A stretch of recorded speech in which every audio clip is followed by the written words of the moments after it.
Dépense à London avec des prénoms originaux. Dépense à London avec des prénoms originaux. Dépense à London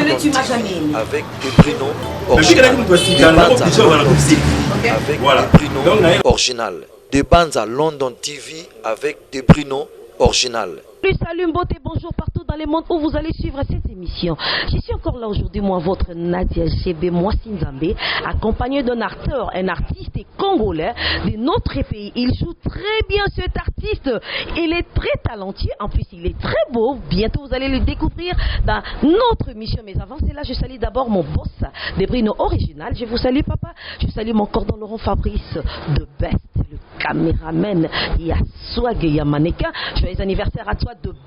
Best, un caméraman très talentueux, il est très intelligent mon fils. Joyeux anniversaire à toi et que le bon Dieu te comble de sa bénédiction. Je salue Inami pas comme les autres, patience na mwisi balobi mwasi mbinga mwasi bassin ya boye bazu api mingi alingana bakisela et moi na suka, je sais pas pourquoi. Bon, on a mingi photo tout na bailo ye mutako expliquer biso pourquoi patience alingaka to bakisela et mingi moi na suka. Je salue Yvette Yaya balobi Joyce Ngabo, une pas comme les autres. Joyce Ngabunde Makambu veut dire Joyce Salobi, cette étoile samedi à Kosepela pour Makambu Eza Makasi. Il est là, na plateau Nabiso. Il s'appelle Emani, c'est un artiste congolais. Je vous signale que nous sommes à la République démocratique du Congo. Nous sommes précisément dans la capitale Kinshasa. Il est là dans notre plateau. Emani, bonjour. Ouais, bonjour Nadia, bonjour. Bon, ça dépend de prendre un air bonjour, bonsoir à tout le monde qui nous suit. Ça va? Oui, ça va Nadia. Mais sinon, tu as un confinement, je ne comprends pas ces derniers temps, moi, santé, un système comme le micro, Qu'il est là. Qu'il est là. L'artiste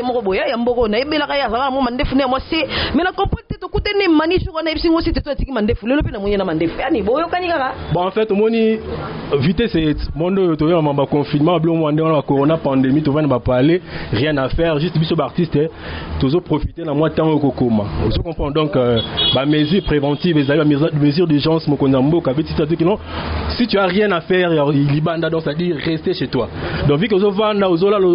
moi santé, vous avez créé moi style dans un monde souvent moi changer. Bon en fait le best est style bon en fait il y a mon déjà pour aller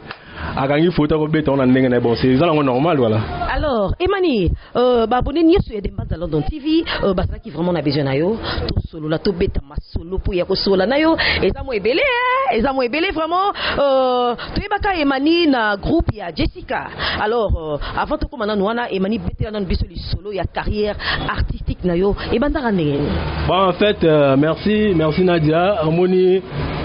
chroniqueuse le rôle à yo faut vous alara parce que bien nous avons la découverte vous m'envoyez la source ya makam vraiment batonyo surtout ba sabuna dans des bandes lelo pour se retrouver quand même parce que vous avez artiste c'est moko ya moko na biso Emmanuel Mabaya l'artiste est complet bon wana ngamo na mibinga voilà. Ah OK bon d'accord voilà en carrière et banda qui début non c'est la kaka facilité voilà donc carrière na ngana bandi théâtre en 2003 les tous en 2020 déjà 17 ans. Donc, oui, normal. Normalement, ils avaient belé, la bandit théâtre, à l'époque, ils allaient gar en fait, bon, mais c'est vrai. En fait, ils allaient avec l'église, tout ça, ça, c'était net, il y avait l'église, ce beau ça, la bataille, Noël, Pâques, bon, ça, plus au moro, mais non. Quand on faisait ça, on a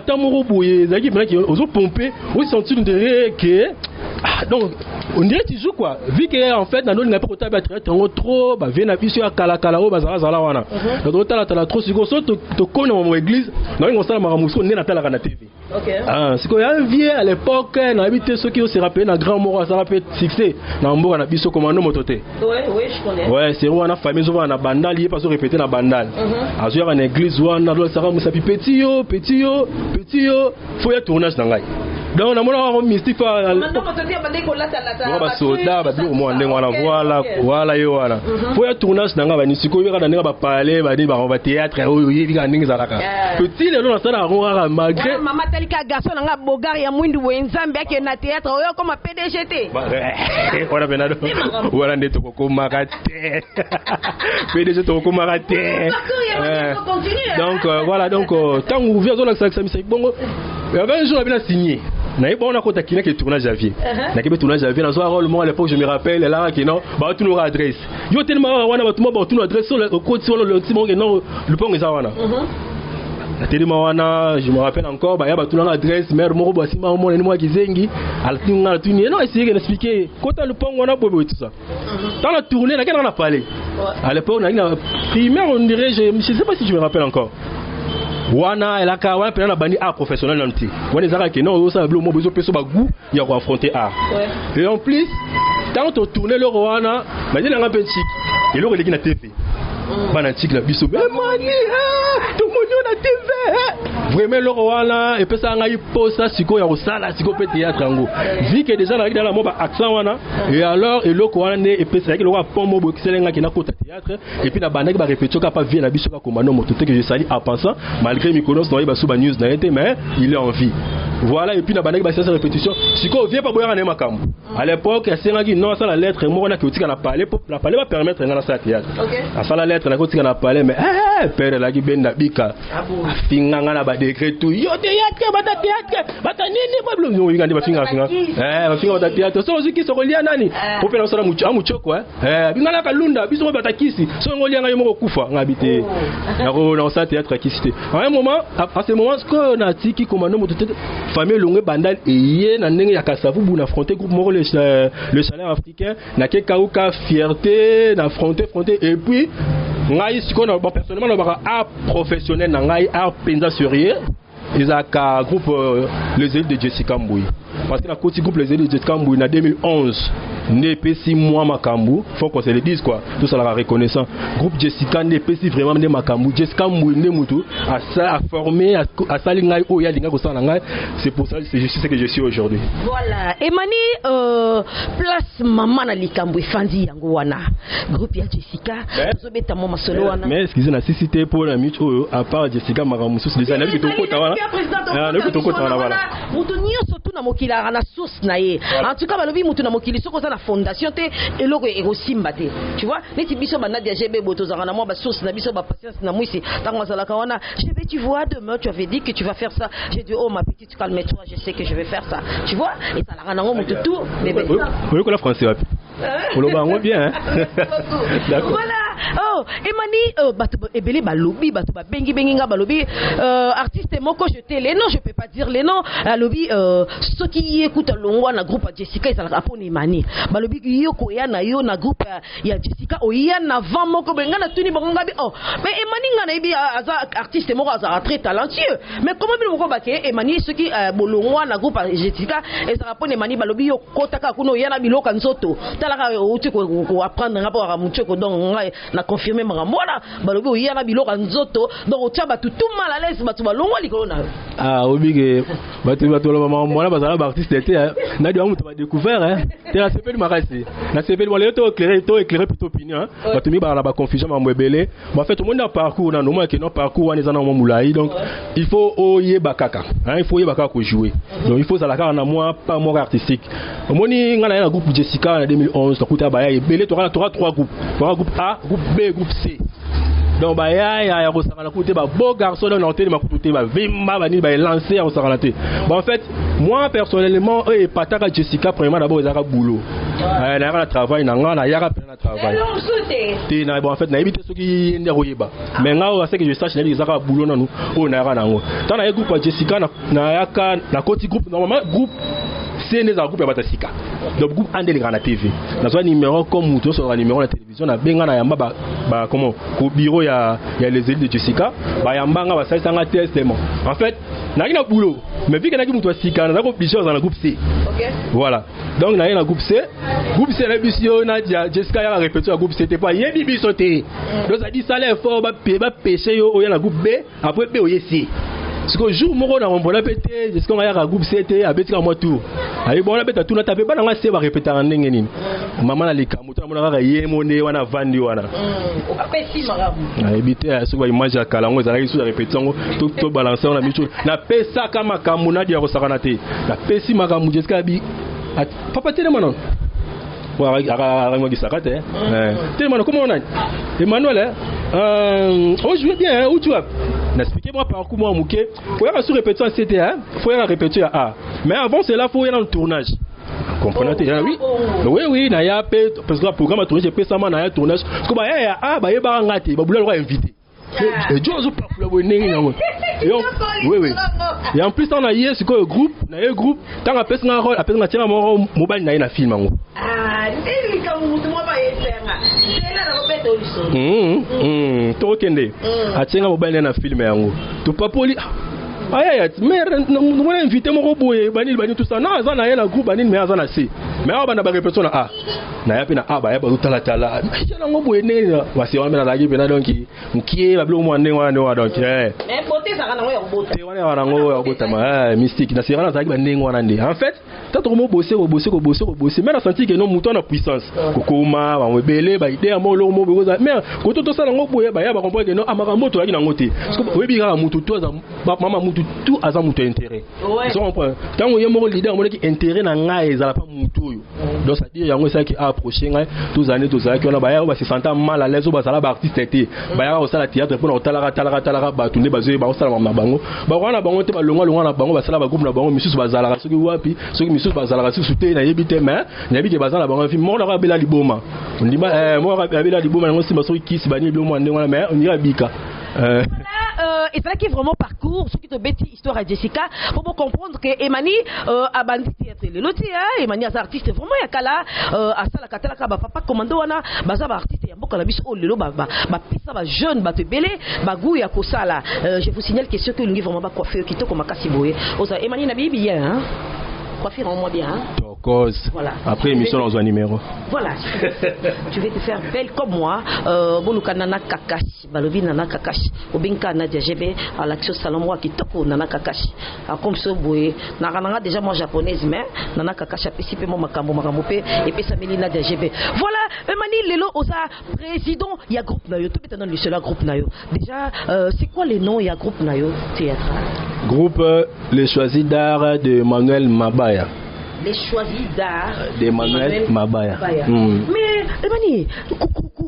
mukumba ya groupe ya batu na simana yo et c'est là qui okobanga te mais je voulais aussi poser une question pourquoi vous voulez binonyo so comme ba président okobenga peten je bendeza boto sangana ta biso mbale to kendo lukata ya lule to sangana ba ya lule to sa te mo moko mais yo polika comme président Emaniata yo mo vraiment bon en fait Nadia c'est bien au moins question là ils a vraiment bien posé bon en fait biso tout lukata comme ba président bon ça dit ngala ba rappelle que on est président non donc c'est-à-dire nous sommes là président à la makila non et là on se va apprendre à yango vous comprenez on va apprendre et puis tout ça bon moi j'ai été déjà bien formé hein moi soda moi Jessica vraiment formé comme étant président je comprends parce que Charles et bien les idées de Jessica presque mingi la mutunanga de former il y a moi c'est l'année t'es flatteur Charles à groupe là donc c'est-à-dire quand Jessica voyageait à Kieyi ba maramunenge singa kezaila bizai ndengwana te yango na ko juger bon na tika langa les idées de Jessica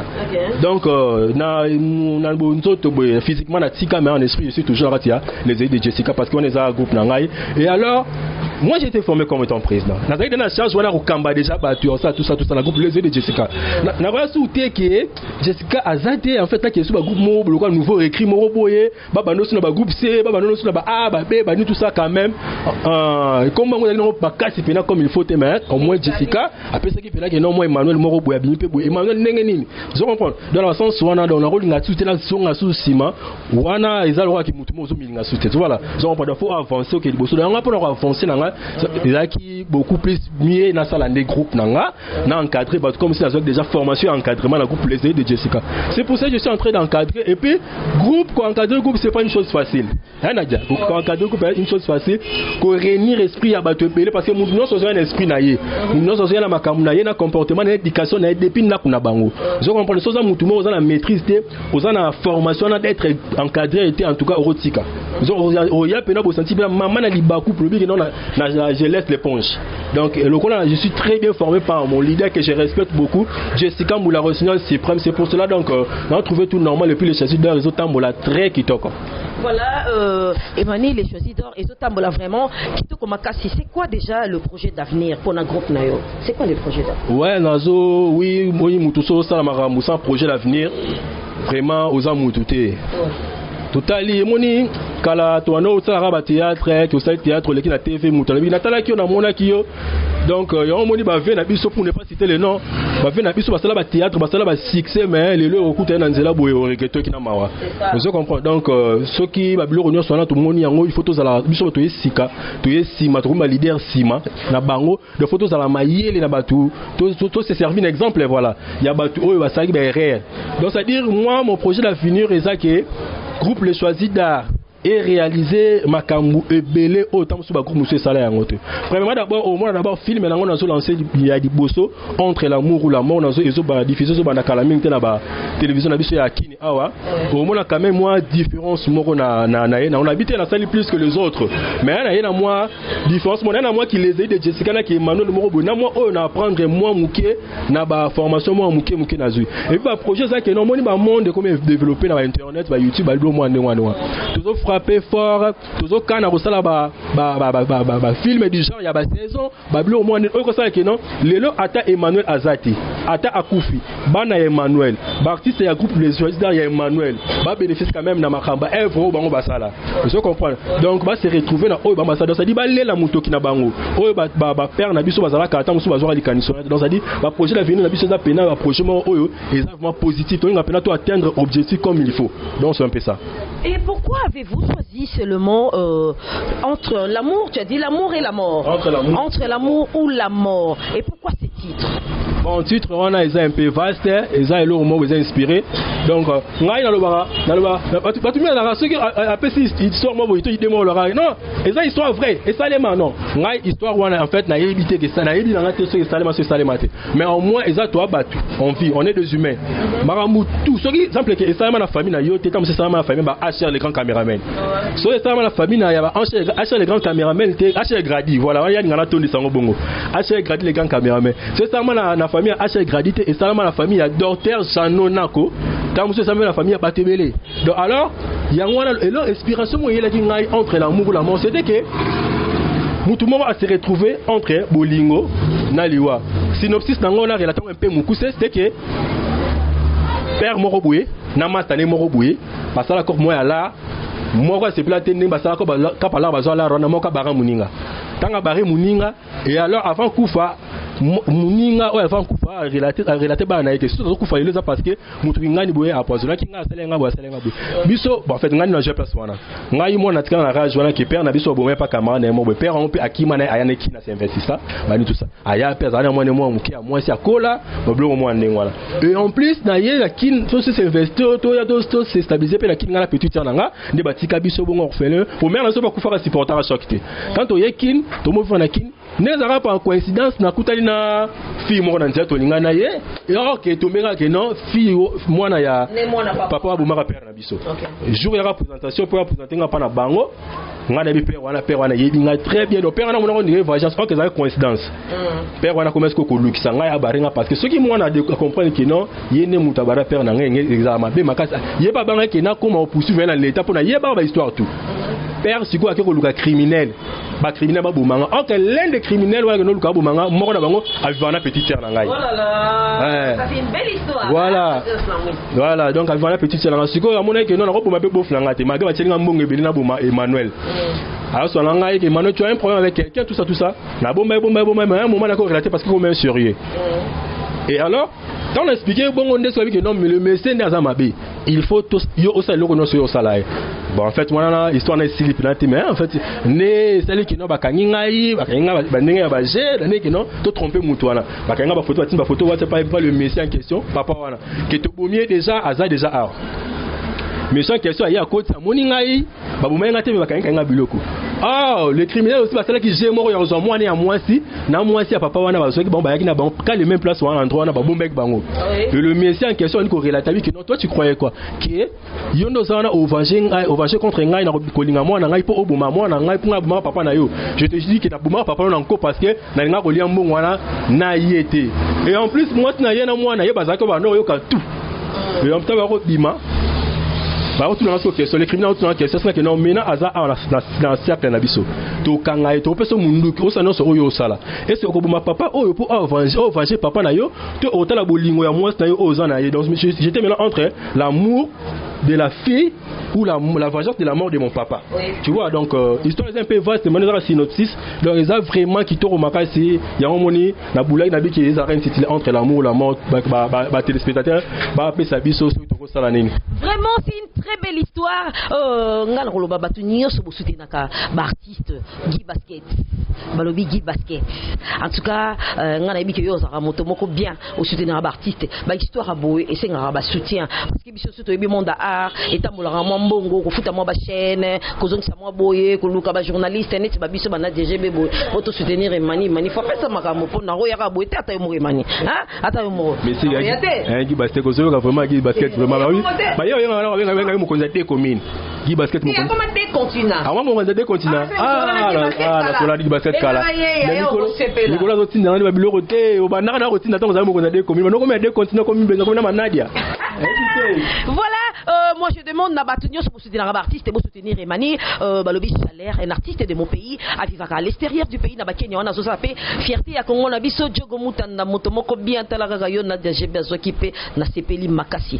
Emani, c'est vrai aux na ba idée bien, aux na ba écriture bien. Alors, ba artiste na yo aux s'en sortir ndengeni parce que na habité bo sa randeni transport ezalaka, bo futaka bango, est-ce que déjà beaucoup koleka na chaîne moko et c'est quoi déjà ba programme na bino ya ba répétition parce que confinement c'est sérieux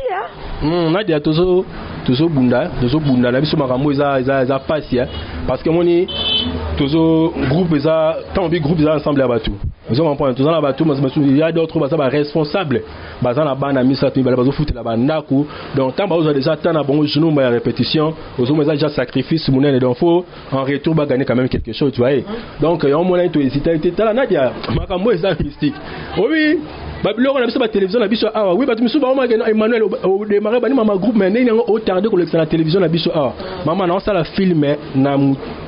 donc ça dit là-bas à tête reposée donc avec toute non ça avec course na mototé ah non ça la film batu mi tout na Emmanuel mais n'est au ça déjà premier deuxième épisode troisième point on lance la télévision té na la marambo epelé na ba chite belé je suis tout le temps l'internet donc naza même temps commissionnaire il y a film nanga. Ah bon? Vous comprenez pour ça tout se retrouver té bana maba se retrouver filmer qui ne compte tant subisika mobo o peut ça maintenant vraiment il m'aurait bien bana mayanga o ba se sacrifier o ba bisa qui souffle na bango na tournage parce que vous souffle on a film ba se retrouver peu quand on a biso biloko to tele biso na la télévision biso ah et ba ni ko lenga nango lobi un mois koki ba se biso ba ko futa mon chaîne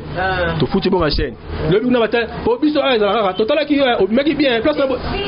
na bote qui chito makila a kufa donc la télévision pour se retrouver comment on a dit mutukutu à mon on a ça que tournage tu OK tournage boire ngai avec ce boire mais ta transport au pilote pourquoi bon te nga boire au fait ngai na boire ngai pour na boire yo c'est que ozala leke 7 étoiles HR wane na boire kio c'est gratuit karaboye na boire no te soko boire lingi to na boire au solo lipo mystique vous allez comprendre donc il y a wana lingi na koto ça na ça les erreurs même erreur wana te oyo bando na biso ba sala bi na pété ba to l'exablo na télévision na biso ah ba sala ndenge ba sala ba erreur te muna muto za vision na ne makambo na za lobby vendredi na zo sala fin ya film nanga na habité bon en fait na presque un jour le vendredi pas habité un jour ni ba bolanda biso mais ba na biso calamité parce que biso za na demande de la to beti et koti malamoro et arrêter to vendre ça on a na activité bon donc ça dit vendredi déjà lobby na on déjà fait un film nanga o déjà ngamo commissionner un film nanga on a vu que film oyo avant na tiango na TV na biso parce que ba chaîne comme on payer ba TNT $50 $70 on les la télévision déjà yango to zangité mais au moins que na olinga geno avant que na ba TNT na ba TV na biso commission si manale on là na se retrouver na film nanga na œuvre d'esprit nanga bana mayo to travailler na étant des responsables qu'ils sont ba se retrouver quand même na souffle oh va misa qui pendant ça là film c'est pour cela je suis en train de tarder je suis en train de faire ma malin courses dans mon tout et puis je sais qu'avec Dieu tout ce que je suis en train de faire tout ira bien. Alors Emani ce qui n'a déjà bien lui autant la caméra na biso il y a des fans à London TV na maboko de best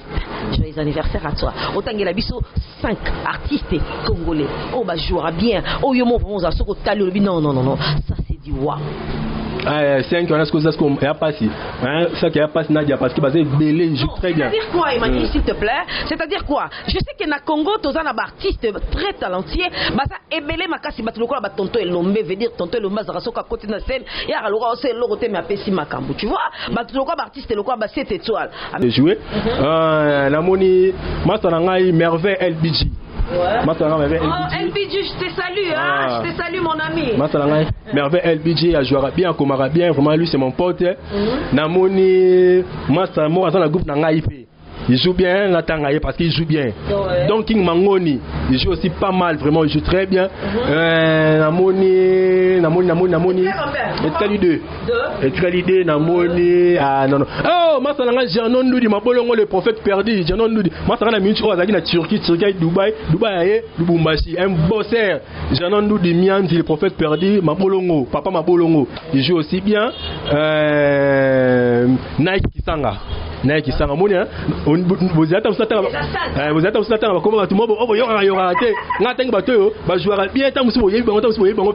bien non mais ce qui est sûr ce sont des artistes donc ceux qui sont artistes tangi bango c'est que jouera bien pour yo moko déjà au pesa makambu ceux qui tangi mutu mais na regretto tangi cette étoile te veut dire que cette étoile ça reste à vérifier on après caméra mais to retourne mani ceux qui bozara là bas problème ceux bozara pas problème voilà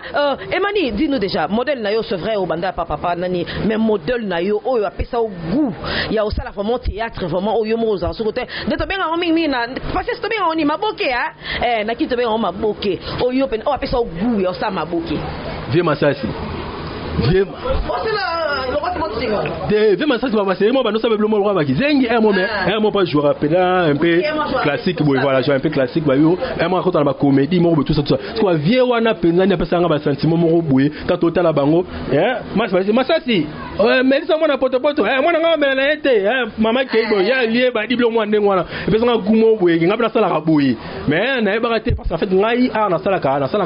on joue des comédies des fois on sala ba gag mais na nga ba art classique mais dans ce temps on via pesa nga goût mais dans sens que moi classique moko boye et pas vie na ngai Caleb Tukebana donc j'aime vraiment ces vieux. Voilà. Le vieux en question, Mingi, il joue très bien. Donc ça dit, il donne Nangai Nevier. Voilà. Et ben, bonne na biso nyos ya demba za London TV lelo to yambela kibino artiste munene ya mboka na biso Congo a joué très bien artiste oyo et le Congo sepela na gentillesse na politesse en tout cas il a été très bien éduqué chez ses parents et ça la biso bien so solne mani au sentir vraiment que non na auto solo na mutu moko mutu ezo réfléchir kitoko alors Emani biso to yambio na chaîne na biso aux artistes et comédiens o tipo boyete to yambaki Patrick Beka moyebi ke Patrick Asaelinga vocal mo Emmanuel bi ke so yo ke on sepela na Patrick, je te salue déjà. Alors, tu es un artiste et comédien. On me capte ça, il a besoin de l'homme improviser quand il est l'homme car il est l'homme car. Ah. Attends, je suis là. Tu l'as mis ton amour.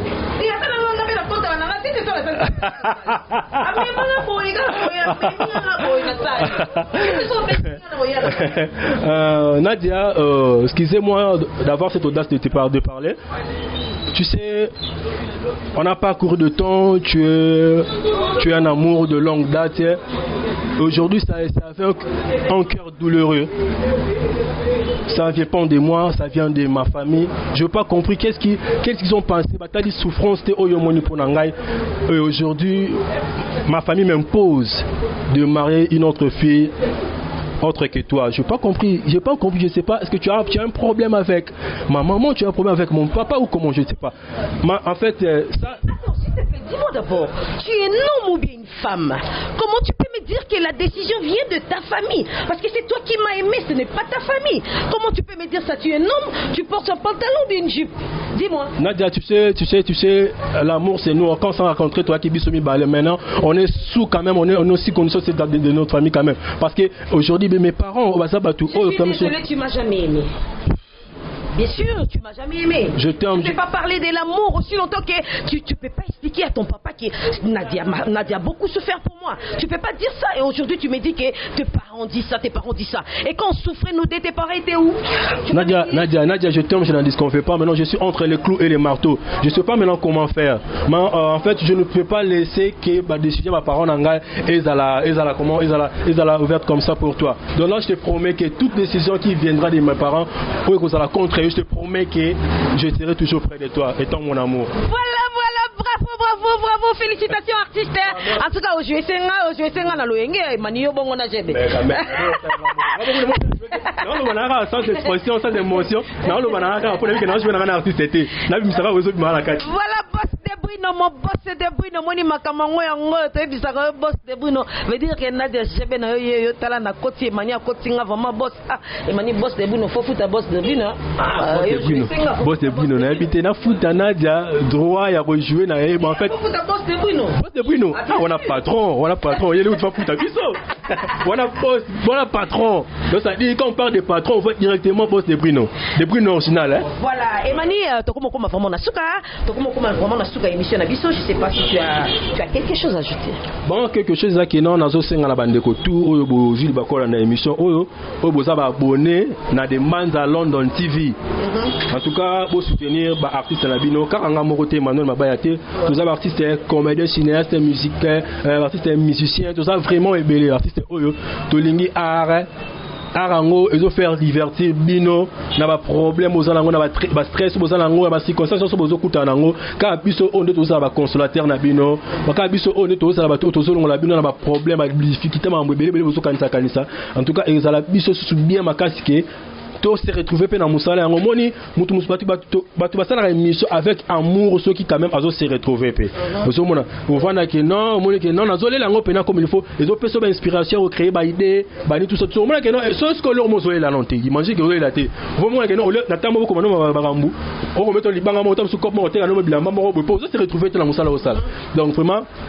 pour soutenir biso ba numéro ezali je crois ba on donner directement voilà. Numéro et puis quelques salutations voilà ba tout on union surtout bolozili bakola na émission oyo bo soutenir Emmanuel Mabaya votre artiste est aujourd'hui président de son groupe Les Choisis d'Art on a contacté ngai moko appel normal bo benga na plus 243 90 74 38 309